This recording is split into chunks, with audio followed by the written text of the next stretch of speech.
Legong merupakan sekelompok tarian klasik Bali. Legong memiliki perbendaharaan gerak yang sangat kompleks yang terikat dengan struktur tabuh pengiring. Musik pengiring tari legong adalah gamelan semar pegulingan yang merupakan turunan langsung dari musik gambuh. Adapun gambuh sendiri merupakan cikal bakal musik tradisional Bali.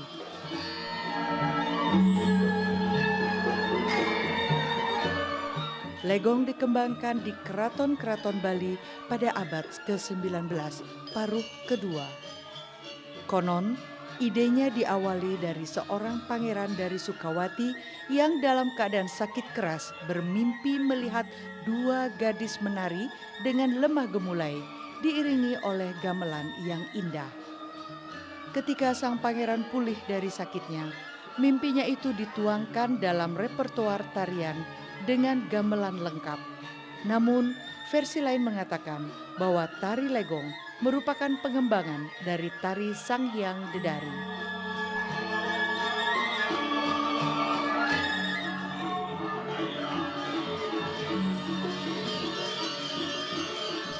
Sesuai dengan awal mulanya, penari legong yang baku adalah dua orang gadis yang belum mendapat menstruasi, ditarikan di bawah sinar bulan purnama di halaman keraton. Kedua penari ini selalu dilengkapi dengan kipas sebagai alat bantu. Pada beberapa tari legong terdapat seorang penari tambahan disebut condong yang tidak dilengkapi dengan kipas.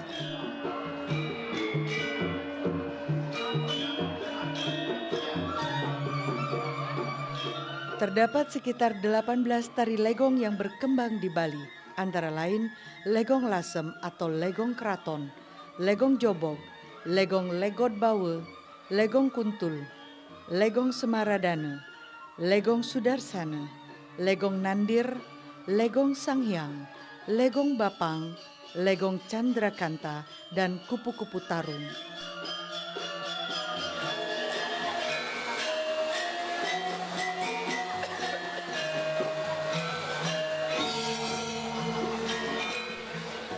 Struktur tarinya pada umumnya terdiri dari pengawit, pengawak, pengecet, dan pekaan. Pengawit ditandai dengan munculnya condong. Condong adalah tarian penyeruan atau abdi perempuan. Pada bagian ini, condong membuka tarian dengan gerakan dramatis, seolah tengah mengobrak-abrik udara dengan kedua telapak tangannya. Setelah itu, si condong mengamati dua buah kipas yang terletak di depannya. Dengan gerakan sigap, ia kemudian meraihnya dan menari dengan kipas-kipas tersebut. Sekitar selama 10 menit, condong menarikan gerakan yang rumit dan sulit.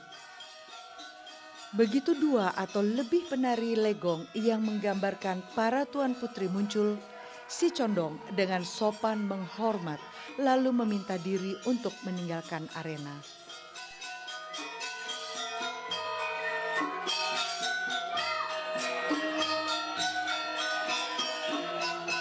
Selanjutnya, bagian pengawak. Bagian ini berciri anggun dan lebih lambat dibandingkan dengan pengawit.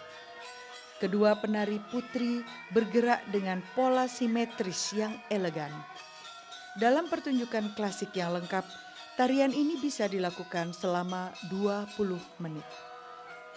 Setelah bagian itu usai, dilanjutkan dengan pengecet. Pada bagian ini, tempo tarian meningkat 2 kali lipat dari sebelumnya. Para penari saling berhadapan satu sama lain. Bagian ini nyata lebih mengungkapkan kemudaan dan kesemarakan dibandingkan bagian-bagian sebelumnya. Tangan, kaki, badan, kepala, dan mata semuanya bergerak lebih dinamis. Kipas-kipas di tangan keduanya pun dimainkan dengan berbagai variasi gerak yang dinamis. Setelah sekian menit, gerak dan musik yang semakin lama semakin dinamis itu tiba-tiba berhenti. Selanjutnya, bagian dramatik dari pertunjukan dimulai. Narator yang sedari awal menyanyikan syair dalam bahasa Kawi, kini membacakan narasi yang menjelaskan latar belakang kisah dalam pementasan itu dalam bahasa Bali alus. Paparan narasi tersebut diiringi instrumentalia lembut dan melankolis. Pada bagian ini, sering terdapat bagian pengipuk atau adegan berciuman ketika percintaan dikisahkan. Dalam tarian-tarian legong yang mengisahkan pertempuran, pada bagian ini terdapat bagian pesiat. Lalu, apapun kisahnya, di ujung pementasan terdapat bagian pekad yang menutup tarian, di mana para penari menghadap penonton, membungkuk, lalu berbalik memutar perlahan-lahan sambil meninggalkan kalangan. Di Denpasar, menurut penari legong kenamaan Ketut Arini, terkenalnya tari legong dimulai dari aktivitas seke atau perkumpulan tabuh dan tari di Banjarpagan sekitar tahun 1924. Seke tersebut kerap mempersembahkan tetabuhan dan suguhan tarian di pura prajurit. Selain memang para anggota seke itu berniat ngayah dan mengabdikan diri, juga karena gamelan yang mereka gunakan adalah kepunyaan pura. Menurut Arini, anggota seke itu tidak berasal dari satu banjar saja, melainkan dari beberapa banjar di sekitar pura prajurit. Adapun banjar-banjar asal dari anggota seke tersebut adalah Banjarpagan, Pagan Tengah, Kelandis, Kedaton, dan Banjar Lebah.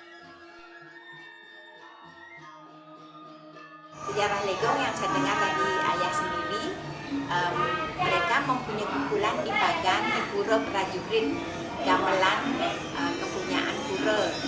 Waktu itu di sekenya dari Pagan Tengah, dari Kelandis, dari Kedaton, dari Lebah. Ada juga beberapa penabuh yang berasal dari luar Kelandis. Penari pertama dalam seke tersebut adalah Niwangi. Dia adalah penari hebat yang penampilannya selalu memikat. Belakangan, kehebatan Niwangi diteruskan oleh Nipolo dan dua temannya. Setelah itu baru muncul penari dari Banjar Lebah, yakni Wayan Gili, Loh Cawan, dan Nyoman Sadri. Nah, ketiganya bergabung di Banjarpagan.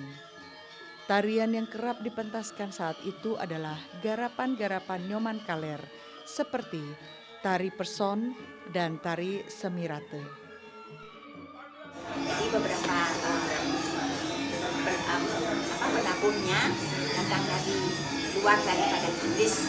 Penari yang paling pertama di sana Ibu Wangi, saya masih punya fotonya. Terus yang kedua Ibu Bolok sama baru sekali meninggal pada beberapa hari yang lalu, ya. Saya cantum lagi namanya. Itu pasangannya dua orang. Terus setelah itu baru datang dari Lebah yang sendiri. Ada 3 orang dari Lebah, Wayan Gili, Loh Cawan dengan Nyoman Sadri. Ketut Arini sendiri adalah penari legong terhebat di Bali setelah generasi Ni Reneng. Ia lahir pada 1943 dan mulai menari sejak usia 7 tahun di bawah asuhan ayahnya sendiri, Iwayan Samplug. Dari ayahnya, Arini belajar dasar-dasar menari legong karya-karya Nyoman Kaler.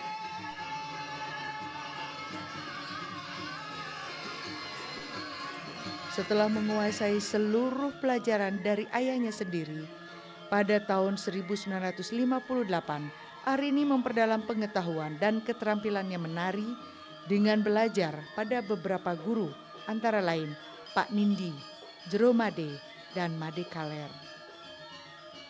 Ketika berkuliah di Akademi Seni Tari Indonesia Denpasar, Arini sempat belajar langsung pada maestro legong Ni Reneng. Sebelum itu, Arini sempat belajar menari di Sabah langsung pada seniman tari Anak Agung Gede Rake yang merupakan maestro tari di sana.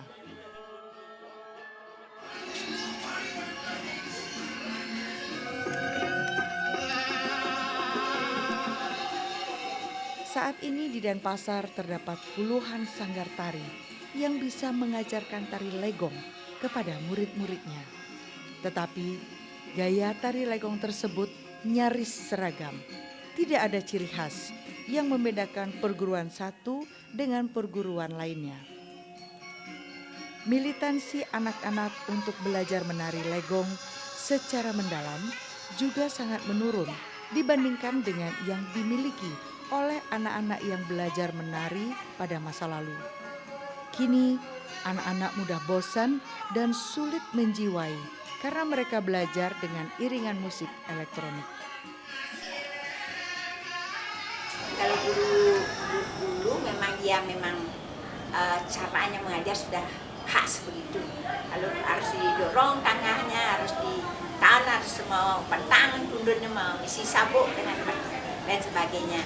Tapi yang belum pernah diisi begitu. Karena teman saya Sutirni kan ditarik sama ini, terus begini saja dia karena dia tidak kurang ceket, dia karena tundur sabuk. Nah begitu zaman itu kalau nampel sudah biasa itu kita sudah siap. Kalau mau sudah ke belakang guru kita sudah siap. Sekarang apa mau dipukul, mau di kepalanya, nanti kita sudah sedikit siap tuh serius mengatur. Kalau tidak berani sampai dipukul kan gitu. Memang itu cara-cara dulu dan zaman kita itu tidak apa-apa. Tapi coba sekarang sedikit aja anak itu sudah menangis dan orang tuanya datang. Itu kan bedanya. Apalagi dipukul, belum dipukul. Anaknya kadang-kadang kalau telah datang dia menangis terus. Pak guru sudah mulai, saya tak mau ikut gitu dah. Kan lain mainnya anak dulu dan sekarang dan telat datang lari makan cepat-cepat langsung ke tempat latihan. Biar telat sedikit kan begitu. Tak berani lama-lama begitu. Kalau sekarang kan harus dijemput, harus maaf. Dah, memang beda. Ini zamannya memang beda.